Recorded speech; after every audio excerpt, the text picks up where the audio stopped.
Welcome to my YouTube channel Ilm Ghousia net work. ہم آپ سبھی ویورز کا اپنے YouTube channel Ilm Ghousia net work پر خیر مقدم کرتے ہیں۔ امید ہے آپ سبھی ویورز بخیر و عافیت ہوں گے۔ اللہ رب العزت ہم سب کو شاد و آباد رکھے۔ آج کی اس ویڈیو میں ہم کربلا کے وہ واقعات بیان کریں گے جو حضرت امام حسین کی شہادت کے بعد رونما ہوئے، یعنی کربلا میں امام حسین کی شہادت کے بعد کیا ہوا۔ حافظ ابو نعیم نے دلائل النبوہ میں بصرہ ازدیہ سے روایت کی ہے کہ جب حضرت امام حسین رضی اللہ تعالی عنہ شہید کیے گئے تو آسمان سے خون برسا۔ صبح کو ہمارے مٹکے، گھڑے اور تمام برتن خون سے بھرے ہوئے تھے۔ حضرت زہری فرماتے ہیں کہ حضرت امام حسین جس روز شہید کیے گئے اس روز بیت المقدس میں جو پتھر اٹھایا جاتا اس کے نیچے تازہ خون پایا جاتا۔ حضرت ام حبان فرماتی ہیں کہ حضرت امام حسین جس دن شہید کیے گئے اس دن سے ہم پر 3 دن تک اندھیرا رہا، اور جس شخص نے منہ پر زعفران ملا اس کا منہ جل گیا، اور بیت المقدس کے پتھروں کے نیچے تازہ خون پایا گیا۔ حضرت علی بن شیر سے روایت ہے کہ میں نے اپنی دادی سے سنا، وہ کہتی ہیں کہ میں حضرت امام حسین کی شہادت کے زمانے میں جوان لڑکی تھی۔ کئی روز تک آسمان رویا، یعنی خون برسا۔ علامہ جلال الدین سیوطی فرماتے ہیں کہ حضرت امام حسین کی شہادت کے دن سورج گہن میں آ گیا تھا، اور مسلسل 6 ماہ تک آسمان کے کنارے سرخ رہے۔ بعد میں رفتہ رفتہ وہ سرخی جاتی رہی۔ البتہ افق کی سرخی جس کو شفق کہا جاتا ہے آج تک موجود ہے۔ یہ سرخی شہادت امام حسین سے پہلے موجود نہیں تھی۔ یزیدی لشکریوں نے حضرت امام حسین علیہ السلام کے لشکر میں ایک اونٹ پایا اور شہادت امام کے بعد اس کو ذبح کیا اور پکایا تو اس کا گوشت آگ کی طرح سرخ بن گیا، اور جب اس کو پکایا تو وہ کڑوا ہو گیا۔ اور آپ فرماتے ہیں کہ حضرت امام کی شہادت کے بعد 7 دن تک اندھیرا رہا، دیواروں پر دھوپ کا رنگ زرد پڑ گیا اور بہت سے ستارے بھی ٹوٹے۔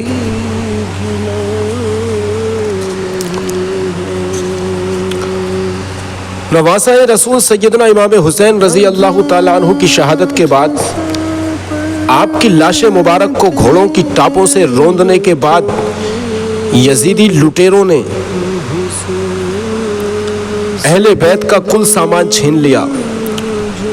اس وقت خانوادہ نبوی میں عابد بیمار حضرت امام زین العابدین رضی اللہ تعالیٰ عنہ باقی تھے۔ جس وقت شمر کی نظر ان پر پڑی، اپنے سپاہیوں سے کہا، اس کو کیوں باقی رکھا، اس کو بھی قتل کر دو۔ ایک شخص حمید بن مسلم کے دل میں اللہ تعالیٰ نے رحم ڈال دیا۔ اس نے کہا، سبحان اللہ، یہ بیمار اور کم سن ہے، اس کو قتل مت کرو۔ اتنے میں ابن سعد آیا اور اس نے کہا کہ کوئی شخص عورتوں کے خیمے میں نہ جائے اور جو کچھ مال لوٹا گیا ہے اس کو واپس کر دیا جائے، لیکن کسی نے کوئی چیز واپس نہیں کی۔ اس کے بعد عمرو ابن سعد نے تمام شہداء کے سر کاٹنے کا حکم دیا، اور شمر ذی الجوشن، قیس بن اشعث، عمرو بن الحجاز اور عروہ بن قیس کے ہاتھ یہ سر حضرت امام علی مقام کے سر کے ساتھ ابن زیاد کے پاس بھجوا دیے۔ یہ لوگ ان سروں کو نیزوں پر لٹکا کر ابن زیاد کے پاس لے گئے۔ خود ابن سعد اس روز کربلا میں ٹھہر گیا اور 11 محرم کی صبح کو اپنی فوج کے تمام مقتولین کو جمع کیا اور ان پر نماز جنازہ پڑھی اور دفن کر دیا۔ مگر شہدائے راہ حق کی لاشوں کو ایسے ہی بے گور و کفن پڑی رہنے دیا۔ پھر پردہ نشین خواتین جو بیمار زین العابدین اور چند چھوٹے بچوں کے ساتھ کھلے آسمان کے نیچے رات بھر پڑی رہیں، انہیں قیدی بنا کر کوفہ روانہ ہوا۔ یزیدی فوج کے ایک سپاہی قرہ بن قیس تمیمی کا بیان ہے کہ جب یہ تباہ شدہ قافلہ اس جگہ سے گزرنے لگا جہاں حضرت امام حسین علیہ السلام اور دیگر شہداء کی لاشیں بے گور و کفن چٹیل میدان میں پڑی تھیں، تو قافلے میں ایک ماتم برپا ہو گیا اور حضرت امام کی بہن حضرت زینب نے انتہائی درد کے ساتھ روتے ہوئے کہا، یا محمداہو یا محمداہو، آپ پر اللہ اور ملائکہ کا درود و سلام ہو، دیکھیے یہ حسین چٹیل میدان میں خاک و خون میں غلطاں اور ٹکڑے ٹکڑے ہو کر پڑے ہیں، یا محمداہو، آپ کی بیٹیاں قیدی بنا کر لے جائی جا رہی ہیں، آپ کی اولاد قتل کی گئی اور ہوا ان پر خاک اڑا رہی ہے۔ یہ دلدوز فریاد سن کر دوست و دشمن سب رونے لگے۔ پھر جب عمرو بن سعد کربلا سے چلا گیا تو قبیلہ بنی اسد جو قریہ غازریہ کے تھے، ان لوگوں نے آ کر ان شہداء کی نماز جنازہ پڑھی اور حضرت امام حسین اور ان کے تمام ساتھیوں کی لاشوں کو دفن کر دیا۔ ابن زیاد دارالامارت میں بیٹھا تھا اور لوگوں کو محل میں آنے کی اجازت عام تھی۔ جب دربار بھر گیا تو ابن زیاد کے سامنے حضرت امام عالی مقام کا سر اقدس ایک تشت میں رکھ کر پیش کیا گیا۔ اس وقت ظالم ابن زیاد کے ہاتھ میں چھڑی تھی جس سے وہ بار بار آپ کے لبوں اور دانتوں کو مار رہا تھا۔ ایک صحابی رسول حضرت زید بن ارقم رضی اللہ تعالی عنہ جو اس وقت وہاں پر موجود تھے، ان سے گستاخی دیکھی نہ گئی، تڑپ اٹھے اور روتے ہوئے کہا، اے ابن مرجانہ، چھڑی کو ہٹا لے، خدا کی قسم میں نے اپنی آنکھوں سے رسول اکرم صلی اللہ تعالی علیہ وسلم کو دیکھا ہے کہ آپ ان لبوں اور دانتوں کو چوما کرتے تھے۔ یہ کہہ کر بے اختیار رونے لگے۔ ابن زیاد نے کہا، خدا تجھے خوب رلائے، اگر تو بوڑھا نہ ہوتا اور تیری عقل خراب نہ ہو گئی ہوتی تو میں اسی وقت تیری گردن مار دیتا۔ حضرت زید وہاں سے اٹھے اور یہ کہتے ہوئے چلے گئے کہ یہ لوگوں، آج کے بعد تم سب غلام بن گئے، کیونکہ تم لوگوں نے فاطمہ کے لختے جگر کو قتل کیا اور مرجانہ کے بیٹے کو اپنا حاکم بنایا جو تمہارے نیک لوگوں کو قتل کر رہا ہے اور بروں کو غلام بنا رہا ہے۔ تم نے ذلت کو گوارا کیا اور جو ذلت کو گوارا کرے اس پر خدا کی مار ہو۔ سر امام عالی مقام کے بعد اہل بیت کے دوسرے افراد ابن زیاد کے سامنے پیش کیے گئے۔ حضرت زینب رضی اللہ تعالی عنہا حضرت امام عالی مقام کی ہمشیرہ ہیں۔ آپ کی حالت نہایت خستہ ہو رہی تھی، محل کے ایک گوشے میں بیٹھ گئیں اور آپ کی کنیزوں نے آپ کے گرد حلقہ بنا لیا تھا۔ ابن زیاد نے پوچھا، یہ کون عورت ہے؟ 3 دفعہ اس نے یہی کہا مگر کسی نے جواب نہ دیا۔ آخر ایک کنیز نے کہہ دیا، یہ رسول اللہ کی نواسی فاطمہ زہرا کی بیٹی اور حضرت امام حسین کی ہمشیرہ ہیں۔ یہ سن کر ابن زیاد جو فتح و ظفر کے نشے میں چور تھا، آپ کو مخاطب کرتے ہوئے کہا، اللہ کا شکر ہے جس نے تمہیں ذلیل و خوار اور جھٹلایا۔ شیر خدا کی بیٹی حضرت زینب نے فرمایا، اللہ کا شکر ہے جس نے اپنے نبی کے ذریعے سے ہمیں عزت دی اور ہمیں پاک و صاف فرمایا۔ ہم نہیں، فاسق ذلیل ہوتے ہیں اور فاجر جھٹلائے جاتے ہیں۔ ظالم ابن زیاد نے کہا، تو نے دیکھا اللہ نے تیرے گھر والوں سے کیا سلوک کیا؟ حضرت سیدہ زینب نے فرمایا، ان کے لیے شہادت مقدر ہو چکی تھی، اس لیے وہ اپنے مقتل میں پہنچ گئے۔ ان قریب اللہ تجھے اور انہیں ایک جگہ جمع فرمائے گا، اس وقت وہ اس کے سامنے اس کا انصاف طلب کریں گے۔ یہ دندان شکن جواب سن کر ابن زیاد غصے سے بےتاب ہو کر بولا، خدا نے تیرے سرکش سردار اور تیرے اہل بیت کے نافرمان باغیوں کی طرف سے میرا دل ٹھنڈا کر دیا۔ اس اذیت ناک جملے پر حضرت زینب اپنے دل کو سنبھال نہ سکیں، بے اختیار رو پڑیں، واللہ تو نے میرے سردار کو قتل کر ڈالا، میرے خاندان کا نشان مٹایا، میری شاخیں کاٹ دیں، اگر اس سے تیرا دل ٹھنڈا ہو سکتا ہے تو ہو جائے۔ اس کے بعد ابن زیاد بدنہاد کی نظر عابد بیمار پر پڑی، وہ انہیں بھی قتل کرنا ہی چاہتا تھا کہ حضرت سیدہ زینب بے قرار ہو کر چیخ پڑیں اور فرمایا، اے ابن زیاد، میں تجھے خدا کا واسطہ دیتی ہوں، اگر تو اس بچے کو قتل کرنا ہی چاہتا ہے تو مجھے بھی اس کے ساتھ قتل کر ڈال۔ ابن زیاد پر دیر تک سکتے کا عالم طاری رہا۔ اس نے لوگوں سے مخاطب ہو کر کہا، خون کا رشتہ بھی کیسی عجیب چیز ہے، واللہ مجھے یقین ہے کہ یہ سچے دل سے لڑکے کے ساتھ قتل ہونا چاہتی ہے، اچھا اسے چھوڑ دو، یہ بھی اپنے خاندان کی عورتوں کے ساتھ جائے گا۔ اس کے بعد ابن زیاد نے جامع مسجد میں شہر والوں کو جمع کیا اور منبر رسول پر خطبہ دیتے ہوئے کہا، اس خدا کی حمد و ستائش جس نے امیر المومنین یزید بن معاویہ کو غالب کیا اور کذاب ابن کذاب حسین بن علی کو ہلاک کر ڈالا۔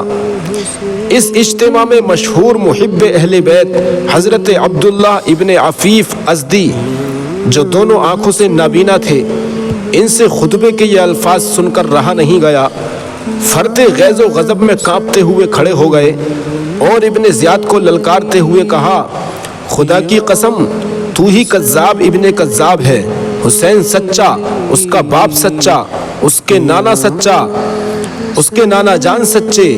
ابن زیاد اس جواب سے تل ملا اٹھا اور جلاد کو حکم دیا کہ شاہ راہ عام پر لے جا کر اس اندھے بڈھے کا بھی سر قلم کر دو۔ حضرت عبداللہ بن عفیف شوقی شہادت میں مچلتے ہوئے اٹھے اور مقتل پہنچ کر چمکتی ہوئی تلوار کا مسکراتے ہوئے خیر مقدم کیا، خون بہا، لاش تڑپی اور ٹھنڈی ہو گئی۔ کوثر کے ساحل پر اس طرح سے جانثاروں کی تعداد میں ایک عدد کا اور اضافہ ہو گیا۔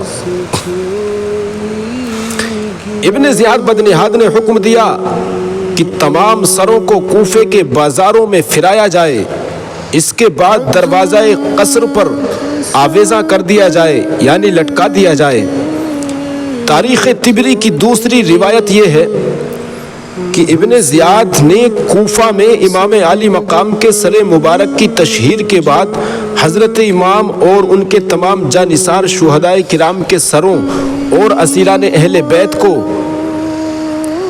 زرحر بن قیس، ابو بردہ بن عوف ازدی اور طارق بن ابو زبیان ازدی کے ہمراہ شمر وغیرہ کی سرکردگی میں یزید پلید کے پاس دمشق اس حالت میں روانہ کیا کہ حضرت امام زین العابدین رضی اللہ تعالیٰ عنہ کے ہاتھ پاؤں کو زنجیروں میں جکڑ دیا گیا تھا اور بیویوں کو اونٹوں کی ننگی پیٹھوں پر بٹھایا گیا تھا،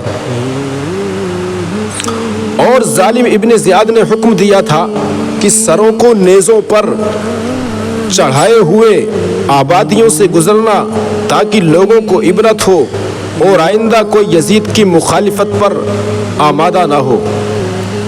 اثناء سفر میں سر مبارک سے عجیب خوارق و کرامات کا ظہور ہوا، چنانچہ حضرت زید بن ارقم سے روایت ہے کہ جب ابن زیاد نے حکم دیا کہ حضرت امام حسین رضی اللہ تعالی عنہ کے سر انور کو نیزے پر چڑھا کر کوفے کی گلیوں میں پھرایا جائے، تو اس وقت میں اپنے مکان کی کھڑکی میں کھڑا قرآن حکیم کی سورۃ الکہف کی تلاوت کر رہا تھا۔ پڑھتے پڑھتے جب اس آیت کریمہ تک پہنچا، ام حسبت ان اصحاب الکہف والرقیم کانوا من آیاتنا عجبا، تو سر اقدس سے یہ آواز سنی، اعجب من اصحاب الکہف قتلی و حملی، اصحاب کہف کے واقعے سے میرا قتل اور میرے سر کو لیے پھرنا عجیب تر ہے، اور در حقیقت بات یہی ہے کیونکہ اصحاب کہف پر کافروں نے ظلم کیا تھا لیکن قتل نہیں کیا تھا۔